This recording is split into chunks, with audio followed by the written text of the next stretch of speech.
Shepherd's Advantage Leadership Podcast, Episode 013.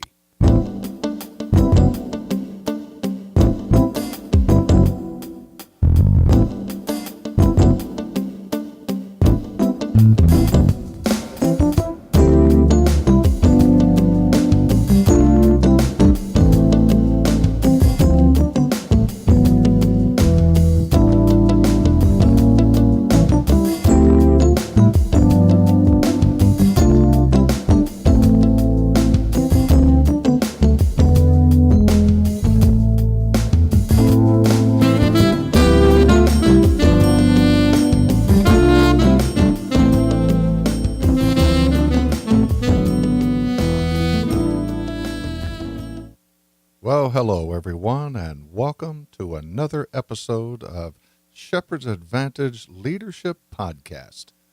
We are so very thankful that you have taken the time to come and be with us today in this next podcast in the series.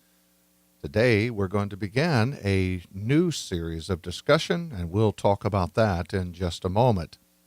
Shepherd's Advantage exists to assist leadership development in a nonprofit context. We are offering these podcasts as a resource for your personal development and your team's development as well. These podcasts are designed to mimic a mastermind learning experience. We attempt to utilize a compilation of great authors, both past and present, while presenting their ideas and principles for consideration.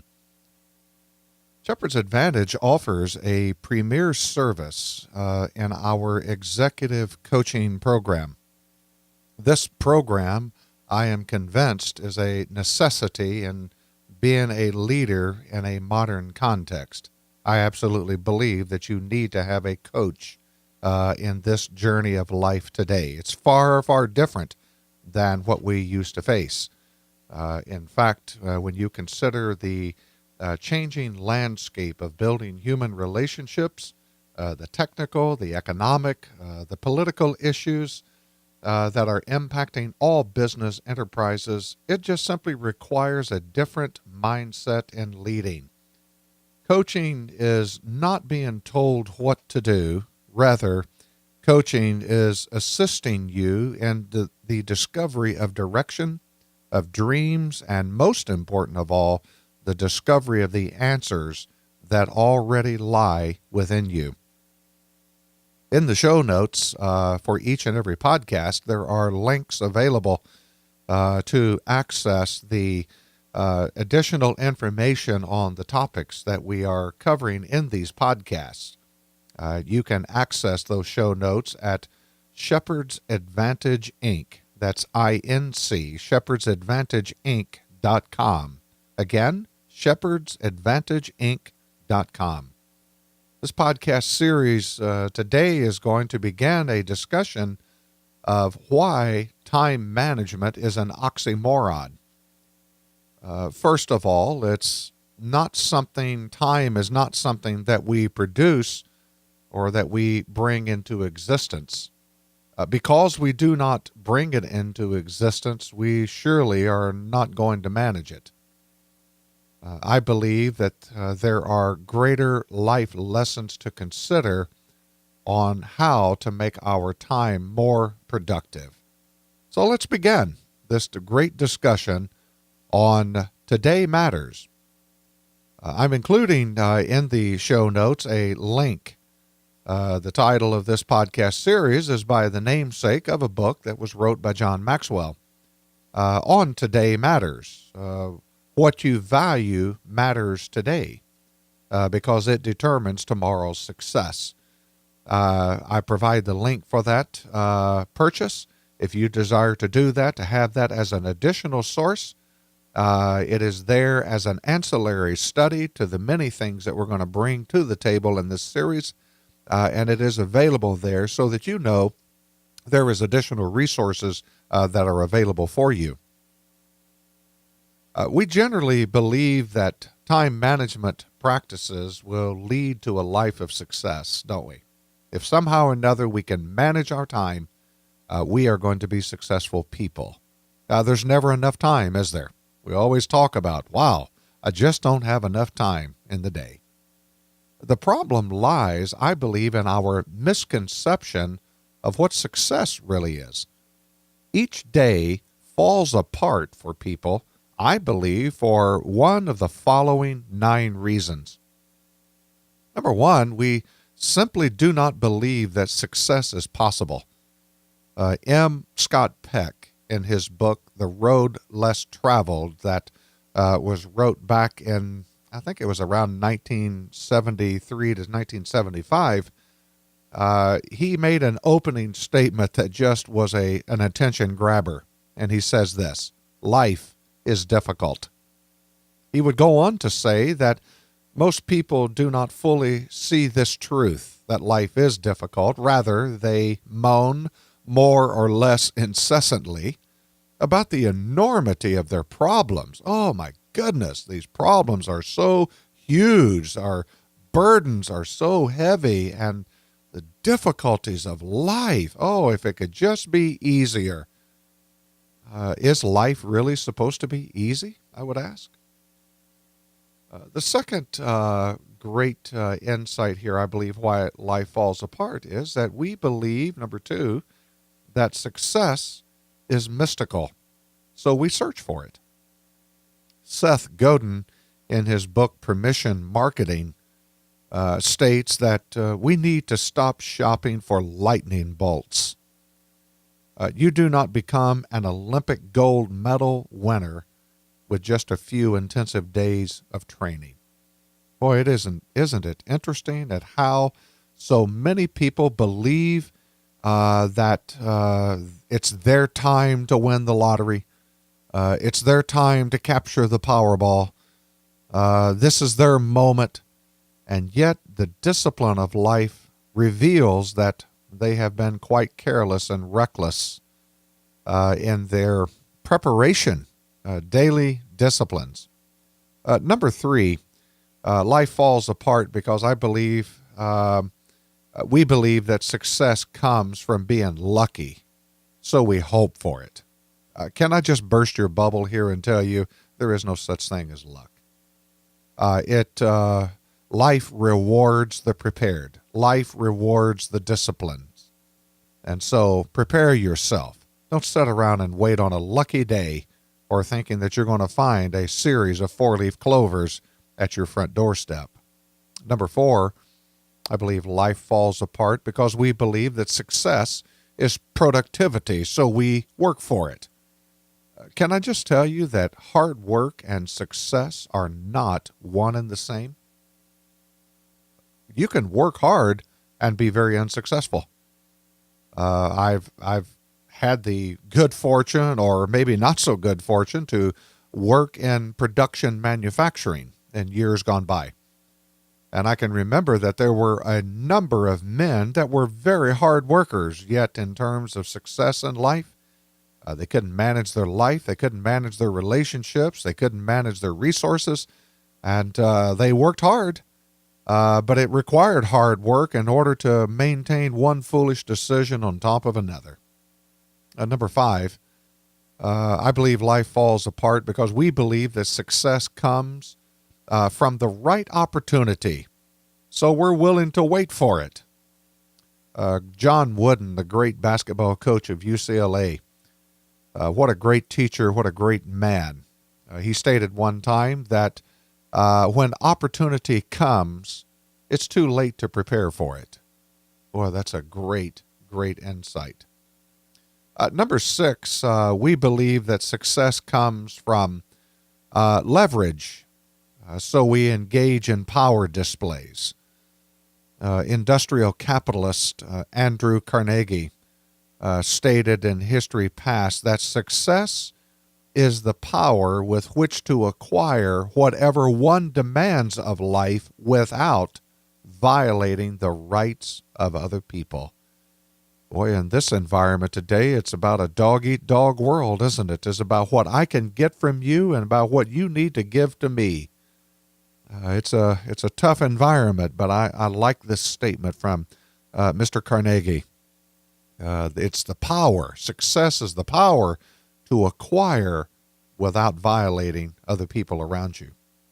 Number 7, we believe that success comes from connections, so we work hard at our networking skills. Here's a question for you. Which is more important in getting what you want in life? Who you know or what you know? Think about that for just a moment. How many times have we heard the statement, it's not about what you know, it's about who you know? And the emphasis being upon our connectivity, our connections. Number 8, we believe that success comes from recognition, so we're always striving for public notoriety. We often confuse the recognition of success as success. Success is so much more than just your name going up into lights. And then finally, number 9, we believe that success is an event, so we constantly are striving for more and more events. We overestimate the event and we underestimate the process. John Maxwell said in a great quote, he said, "The secret to success is determined by your daily agenda." If I could spend some time with you and look at your daily planner, your day timer, your schedule of activities on a daily basis, it probably would reveal whether you have the capacity for success. You see, it's a daily activity. Success is determined by your daily agenda. How you're relating to people, how you care about others, how you are planning, how you're growing. So many things that show up in the daily agenda will determine your success. You know, we over-exaggerate yesterday, don't we? The great statement, the older I get, the better I was. That's not really proper English, but it certainly captures the essence of what we're saying. We over-exaggerate yesterday's accomplishments. The flip side of that is that we overestimate tomorrow. Pulitzer Prize-winning journalist William White stated one time that multitudes of people have failed to live for today. They have spent their lives reaching for the future. What they had in their hand today was missed because they were more intrigued with their future. Oh my goodness, that is an amazing insight. How many times in the nonprofit world and the nonprofit context do we plan for the future? We're striving for the future. We want it bigger, better, faster, and with more glitz and more bling. So what about the daily discipline? We, thirdly, underestimate today's potential. When you stop and think about life, you come to the conclusion that there really are only a handful of decisions that we need to make in our lifetime. We just overcomplicate life and we get bogged down in so much decision making. You know, the decision of my faith was very, very important in my life, and I made that decision a very long time ago as a young kid coming out of late grade school into junior high school, basketball player, captain of the team. Just, felt like we had the world on a string and life was grand, but I made a decision for Christ way back then, and I have been faithful in my walk. Haven't always been successful. Certainly there's been failures, but I made that decision. So that's an important decision. Who I was going to marry. That was another important decision, and I have been so very blessed with an amazing wife and life mate that has just kept me grounded and kept me focused with her simplicity and her charm and her beauty. Our children, raising our children, there's some important decisions to make. And our future. What are we going to do as we live and we are given life and we approach retirement? Years and times in which our productivity capacity diminishes. How are we going to spend those moments? You see, really, outside of that, there's just not a whole lot that's really urgent, is it? I know that home purchases and car purchases and vacation plans, those are always big things, but is it really that life-shattering? Successful people make the right decisions early in life, and then they manage those decisions on a daily basis. That's why I believe that time management is an oxymoron. I believe that we spend so much time and effort trying to manage the moment so that we get our to-do list accomplished, and somehow or another we get our to-do list accomplished, so therefore that equals success. May I suggest that when I am proactive and each and every day, I am in fact preparing. If I'm reacting to the pressure and the tyranny of the urgent in every day, then actually all I'm doing is repairing. So let's consider this comparison of preparing versus repairing. If I'm preparing, I am focused on today, but if I'm repairing, I'm always trying to catch up from yesterday's failures, mistakes, and shortcomings.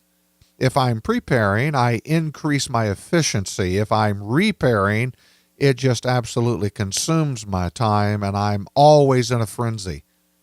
If I'm preparing, I increase my confidence, but if I'm repairing, it tends to breed discouragement because it's one complication on top of another in life. If I'm preparing, I'm saving money. But if I'm repairing, it's always costing me money. If I'm preparing, it pays for tomorrow. You look ahead, you plan for the future if God tarries. If you're repairing, you're always paying for yesterday's mistakes and trying to catch up to a break-even proposition. If you're preparing, it takes you to a higher level in life, higher than you ever thought possible. But if you are repairing, it becomes an obstacle for your growth. Think about it this way in terms of this formula. If you have good decision-making skills, but you lack daily discipline, that equals having a plan without a payoff. If you have daily discipline, but you lack good decision-making skills, that equals a regimentation without a reward. If you have good decisions and daily disciplines, that equals a masterpiece of potential. So you see, time management really is an oxymoron. It's really about good decisions made early and the daily discipline to act upon it each and every day. And that in the long view of life turns out to be an unbelievable masterpiece of potential. John Cotter, a great business guru and leadership personality, made the statement one time that people tend to accept their life instead of leading their life. Well, that is an amazing quote that he has. And so we're going to take that and we're going to use that as a catalyst moving forward in these podcasts. We're going to focus on daily habits that lead to success. You see, values that matter today is what we ought to value. So we're going to examine 12 different aspects, habits, if you will, that I believe that will lead to a fulfilled and rewarding life. We're going to look at our attitude in the coming episode. That's going to lead us to priorities, to health, to family, to thinking, to commitments, finances, our faith, relationships, being a generous person, our values, and our growth. And so we're going to take a look at these things and begin to focus on it in the coming episodes. So it's hard to believe that our time has come and gone once again, and we are so very grateful that you would choose to take these moments with us in this podcast series brought to you by Shepherd's Advantage. Go to the website for the show notes, shepherdsadvantageinc.com, and you'll find the show notes there. Until the next time, we are so very excited about your involvement and your participation in this journey with us. And so, we bid you Godspeed. God bless.